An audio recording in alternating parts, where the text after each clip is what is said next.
আমার হাত কাঁপছে, কিন্তু আমি নিজেকে শক্ত করে রেখেছি।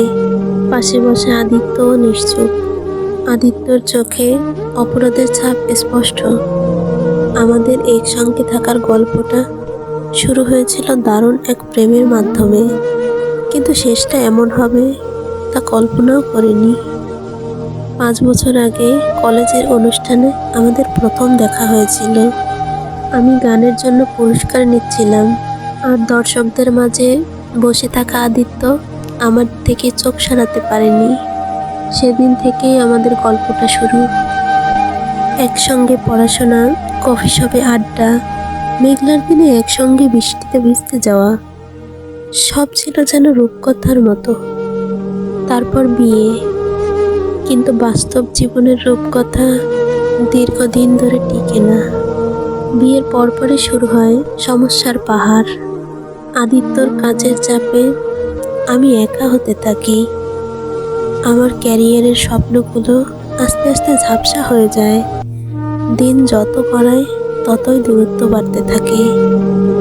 একদিন আমি রেগে গিয়ে আদিত্যকে বললাম, তোমার সময় কোথায়? আদিত্য আমাকে বলল, আমারও কাজের চাপ আছে, সবসময় কি সব সামলানো যায়? এভাবেই শুরু হয় ঝগড়া।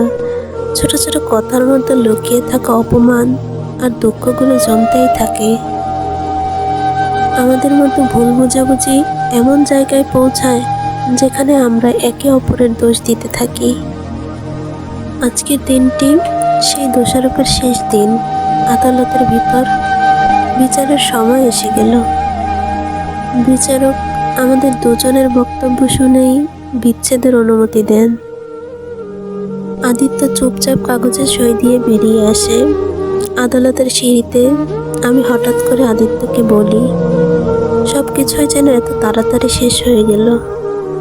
আদিত্য কিছুক্ষণ চুপ করে থেকে বলে, হয়তো শেষ হওয়ারই ছিল, কিন্তু আমাদের আলাদা পথেই এগোতে হবে।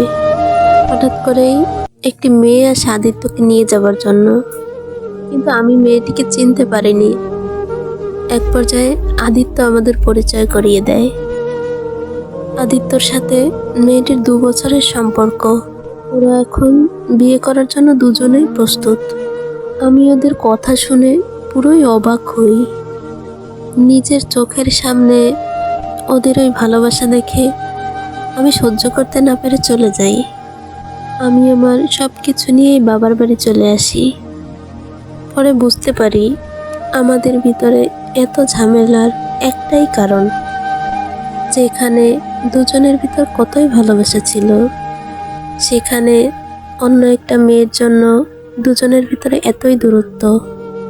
একটা সম্পর্ক ভাঙার পিছনে তার বড় কারণই হচ্ছে তৃতীয় ব্যক্তি।